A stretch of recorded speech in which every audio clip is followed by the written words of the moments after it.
Emails. How short's too short? How long's too long? What's the ideal length of an email? Self-proclaimed super fan Michelle asked that question. So I thought I'd answer. So before I answer, we need to talk a little bit about what is behind that question, because you can't simply answer that question without dealing with a couple of other quick questions. First one is, what hurts your deliverability? Because if your emails aren't making it into the inboxes of the people you're sending them to, it does no good whatsoever to send those emails out. And so one of the things you have to focus on is keeping your deliverability high. One of the key things that email houses, so Gmail and Comcast and Hotmail and all those places that receive lots of emails used to determine whether or not to deliver your email, is open rates. Yes, and that's obvious. But on top of that, it's also click-through rates, which partially answers our question of how long is too long. Well, if you give them everything they possibly need to know in that email without having to click on it, you just potentially hurt your deliverability rate. And so one of the things you want to do is you want to make sure that almost every email you send out has something that they can click. In fact, not just something that they can click, actually has a call to action to encourage them to click it, because those clicks help you get your deliverability up for the future and preserve it so your emails are making it into the email boxes of the people you're sending it to. So that's the first thing, is if you give them too much information so they don't need to click, it's too long. It doesn't matter if that too much information is 10 words. It's still too long. You need to get the click. Number two, what kind of copy tends to create the most sales in the end? Well, that tends to happen when we have short, punchy copy, oftentimes leaving a bit of a mystery or an open loop that someone's got to click to find the answer to that, to close that loop. So what that does is it says that on average, most of our emails should be fairly short.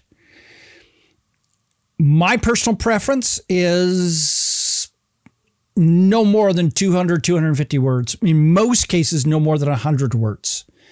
Just enough to make the offer that gets them to click to go to your page so that you can do more with them on that page. So short and punchy, so they'll click, so you can go from there.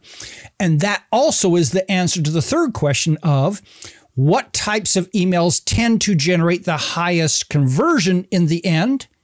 It tends to be emails that get them out of email into their browser so that you can give them a greater engagement, a greater experience with things they can read, videos they can watch, audios they can listen to, images. All those elements contribute to the final conversion. And so what it all comes down to is short and punchy.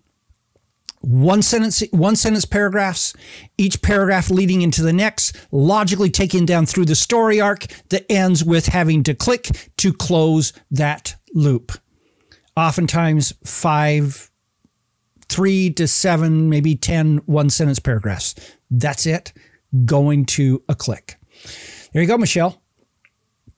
Short and sweet. Now, every once in a while, we put out a long one.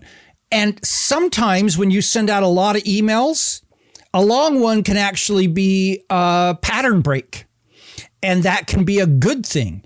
And when you're in the middle of a launch and you want to send out an email with some testimonials, that's a perfect pattern break to have. Maybe here's this testimonial from this person with a click that they can go watch the video. Here's another testimonial with another one they can click to watch that person's video, and going down. And that may end up being, pretty long to do that. But as a rule, they're short and punchy with occasional emails that get a little longer to do that. Now, I will give you one caveat.